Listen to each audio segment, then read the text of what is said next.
Rajula police મથકમાં નોંધાયેલા હત્યાની કોશિશના ગુના સહિત 3 ગુનાના આરોપમાં શિવરાજ ધાકડાની ધરપકડ કરવામાં આવી છે। આ આરોપી પોતાની કાયદેસરની ધરપકડ ટાળવા સારું નાસ્તો ફરતો હોય પોલીસે આરોપીને શોધી કાઢવા અલગ અલગ ટીમો બનાવી અને અલગ અલગ દિશામાં તપાસ શરૂ કરી। રાજુલા પોલીસ ટીમને ટેકનિકલ તથા હ્યુમન સોર્સની આધારે આરોપીને રાજુલા તાલુકાના વડગામેથી શોધી કાઢ્યો અને આ ગુનાને કામે અટક કર્યો છે। સાથે જ કુલ 35 ગુનાનો આરોપી શિવરાજ ધાકડા જાહેરમાં સરઘસ કાઢવામાં આવ્યું, રિકન્સ્ટ્રક્શન કરવામાં આવ્યું હોવાનું સામે આવ્યું। આખરે તેની ધરપકડ કરાઈ છે।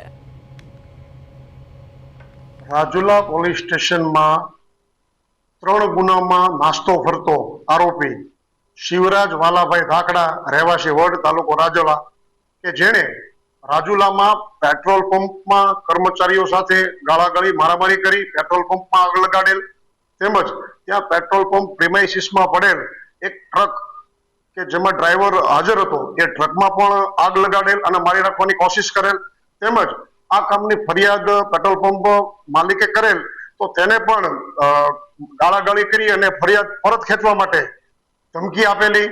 આમ 3 ગુનામાં વોન્ટેડ આરોપી શિવરાજ ધાકડાને રાજુલા પોલીસે ધરપકડ કરેલ છે અને તેનું કાયદેસરની કાર્યવાહી કરી અને રિકન્સ્ટ્રક્શન પંચનામું કરેલ છે।